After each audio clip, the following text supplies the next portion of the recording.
The smell of espresso mixed with faint notes of fresh pastries lingered in the air. The afternoon lull had stretched longer than usual, and the hum of conversation in the cafe had finally tapered to a murmur.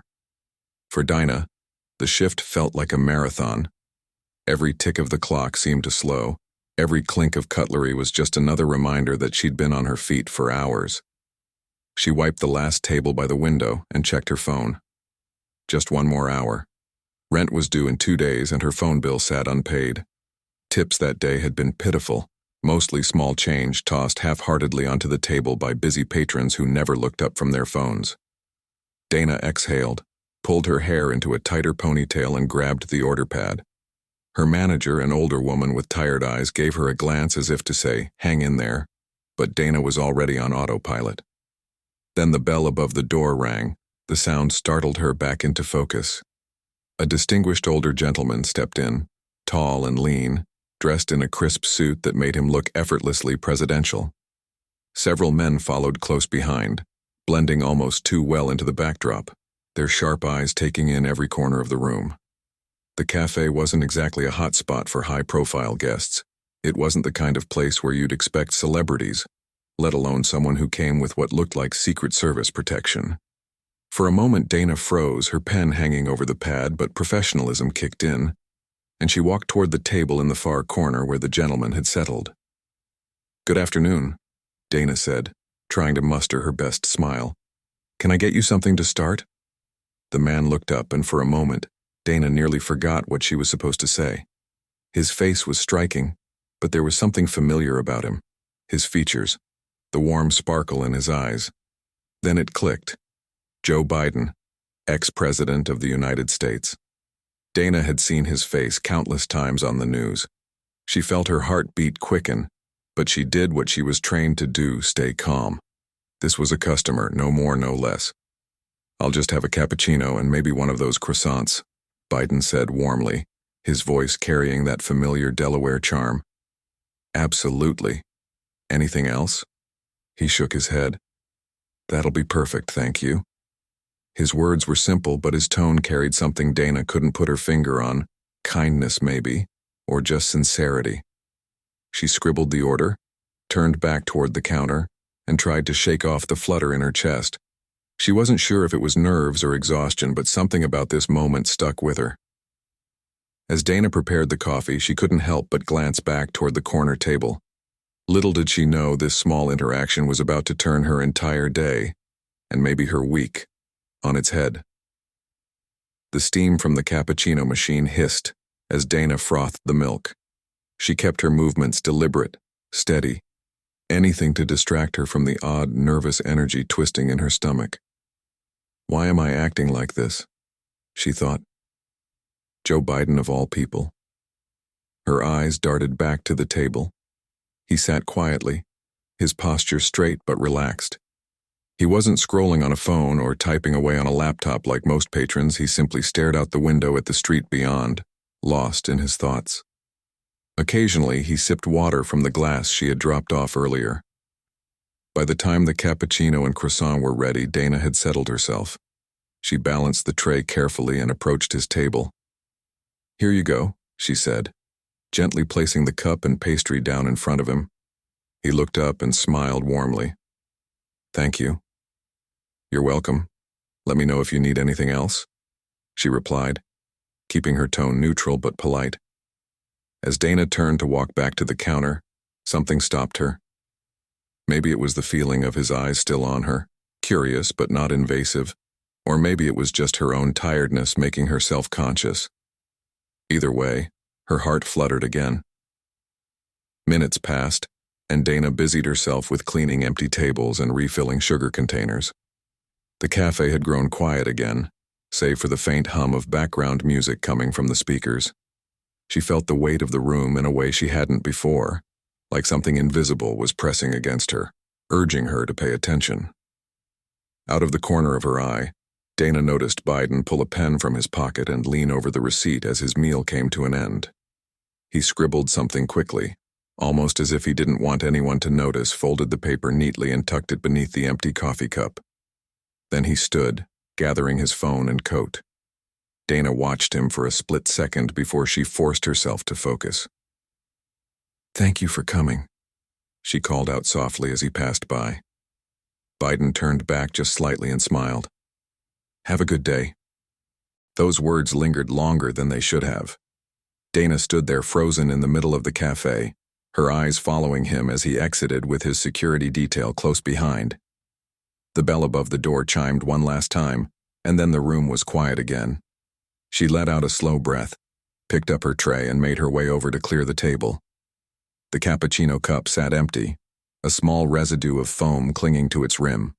Beside it, the croissant plate held nothing but crumbs, and there it was, the receipt. Dana picked it up carefully, the folded paper feeling heavier than it should have been. Her first thought was of the tip. Maybe it would be generous, but that wasn't uncommon with wealthy customers. They often threw money around to make up for their lack of interaction. But as she unfolded the receipt, the air in her chest vanished. At the bottom, beneath the total, was a number, a tip so large it made her stomach drop. 4 crisp digits, and above it a handwritten note. "Your kindness and hard work don't go unnoticed. I grew up in Scranton, Pennsylvania. I know what it's like to struggle. Stay strong, kid. Brighter days are coming." Dana's hands began to tremble. She read the words again, this time slower, letting every sentence sink in. Her eyes darted to the door where Biden had disappeared, and her vision blurred as hot tears pooled in her eyes. Her knees felt weak. She stumbled back into the empty chair across from where he'd sat and just stared. The note, the tip. It wasn't about the money. It was the words, the weight of empathy written in ink by someone she never imagined would notice her existence. For the first time in weeks, months even, Dana felt seen. As the tears streamed down her face, she thought about what those words meant. But this moment wasn't over. Not yet. Someone else would see the note, and Dana's story was about to ripple far beyond the walls of the cafe. The sound of the cafe door opening jolted Dana from her trance. She wiped her tears quickly with the back of her hand, tucking the note into her apron pocket as her manager approached. "You okay?" her manager asked, narrowing her eyes in concern. "What happened?" Dana hesitated for a second, trying to find the right words. I'm fine," she said, though her voice cracked slightly. Just a really generous tip." Her manager raised an eyebrow, not convinced. "Generous enough to make you cry?" Dana nodded, managing a shaky laugh as she reached for the folded receipt and held it out. The moment her manager saw the number, she let out a low whistle. "No way, who left this?" "Corner table," Dana replied, her voice softer now. "That was President Biden." Her manager blinked. "The president? Are you serious?" "Yeah," Dana said, pulling the note from her pocket. "But it's not just the money." She handed the note over carefully, as though it might crumble in her hands. Her manager read it, and for the first time in months, Dana saw a genuine softness in her boss's eyes. "Wow," she whispered, handing the note back. That's something else." "It really is," Dana agreed, folding the note again like it was some kind of treasure. "I don't even know why he wrote it. I didn't do anything special." Her manager looked at her for a long moment. "Sometimes people just know, Dana. They can see what you're going through, even if you think you're hiding it. You're here every day working your tail off, always kind to customers, even the ones who don't deserve it." Maybe he saw that. Dana swallowed hard. She hadn't realized how much she needed to hear those words. For months she'd been treading water, working double shifts to pay rent, skipping meals to make sure she could cover her mom's prescriptions. She'd been kind because it was the only part of herself she hadn't let the world take away. And somehow he'd seen that. As the minutes passed, a strange buzz filled the cafe. A couple of co-workers whispered by the pastry display, pointing toward the table where Biden had sat. News traveled quickly, and it wasn't long before one of the baristas came up to her. "You served him, didn't you?" the girl asked, her voice somewhere between excitement and disbelief. What did he say? Was he nice? Dana smiled faintly. Yeah, he was really nice. Man, I'd freak out, the barista laughed. That's so crazy. Dana didn't say anything more. She didn't want to explain the note or the tip. Somehow, sharing it felt like taking something sacred and putting it on display. For now, it was hers. The rest of her shift passed in a blur. Every interaction felt lighter somehow, every table she cleared a little easier. When she finally pulled off her apron at the end of the day, the folded note remained safe in her pocket. As Dana made her way to the subway station, she found herself holding the receipt again, staring at the words. I grew up in Scranton, Pennsylvania. I know what it's like to struggle. Stay strong, kid. Brighter days are coming. She whispered the sentence under her breath as though saying it aloud would make it real. He didn't have to write that, she thought. He didn't have to care. But he did. And as the train rumbled through the tunnels, Dana closed her eyes and allowed herself to believe for the first time in a long time that maybe things would get better. But what Dana didn't know was that this quiet moment would soon echo much louder than she ever imagined. The note wouldn't stay a secret for long. The next morning, the sun barely peeked through Dana's apartment window when her phone buzzed on the nightstand. She groaned, rolling over to check the screen. Dozens of notifications flooded her lock screen. Why is everyone texting me? She mumbled, squinting at the messages. Girl, is this you? You're famous. Is this real? Her thumb hovered over one message that included a link. It was a screenshot of the Daily Post headline. President Biden leaves Waitress a touching note and a huge tip. Internet reacts. Dana sat bolt upright, her heart hammering in her chest as she clicked the link. The article told the story word for word: a struggling waitress, an unexpected guest, a note full of empathy, and a tip that seemed to have changed her life. The photo attached was of the note itself, her note, written in Biden's neat handwriting. Dana's hands shook as she scrolled. How did this happen?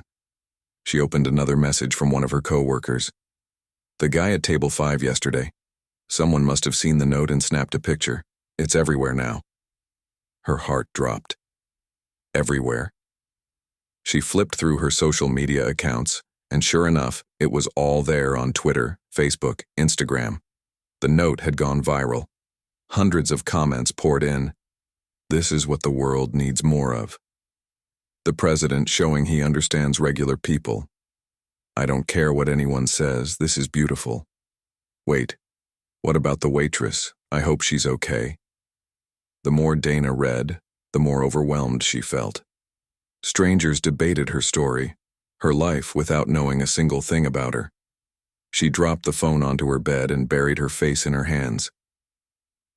What do I do now? She whispered to herself. The sound of her mom's cough echoed from the next room, pulling Dana back to reality. She couldn't afford to lose her head over this, not with bills to pay and groceries to buy. But even as she picked up her bag and hurried off to work, the pit in her stomach remained. She wasn't ready for her story to belong to the world. The cafe was different that day. When Dana walked through the door, she immediately felt eyes on her. Her co-workers smiled at her in a way they never had before, proud almost. A couple of regulars glanced up from their coffee cups as if trying to confirm that she was the waitress from the article. Her manager greeted her with a wide grin. You're a local hero now, she teased. I don't feel like one, Dana muttered. You should, her manager said, placing a reassuring hand on her shoulder. What happened yesterday was special, Dana. Not everyone gets to be part of something like that. The words should have comforted her, but instead Dana just felt exposed. She wasn't special. She was just a waitress doing her job. And President Biden, he hadn't done it for the attention. As she tied her apron and stepped onto the floor, Dana felt the weight of the world's eyes even if they weren't physically there. She spent the morning dodging questions from customers and coworkers alike, forcing a smile when people mentioned that nice president or what he wrote to you. It wasn't until lunch that things reached a boiling point. A news crew parked outside the cafe, cameras, microphones, the works. Seriously? Dana groaned as she watched the reporters linger near the entrance, chatting with her manager.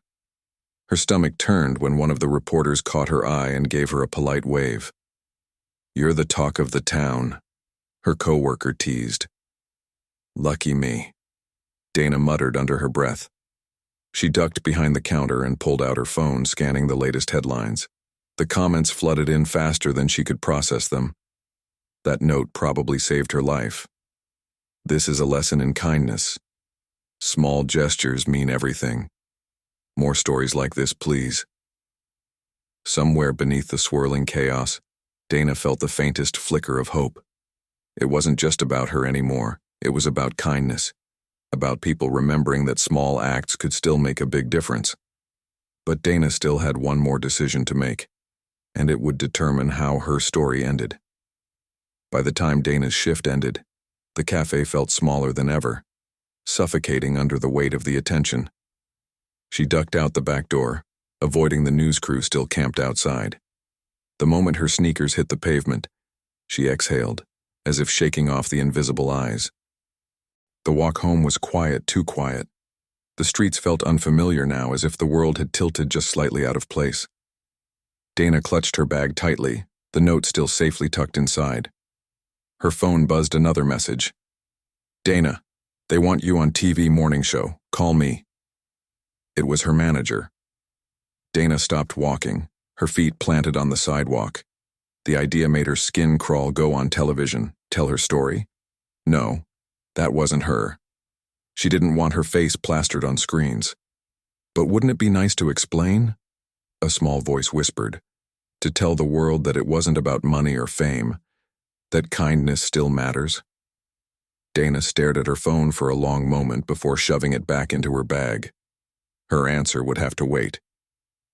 At home, Dana found her mother sitting in her recliner, flipping through the television channels.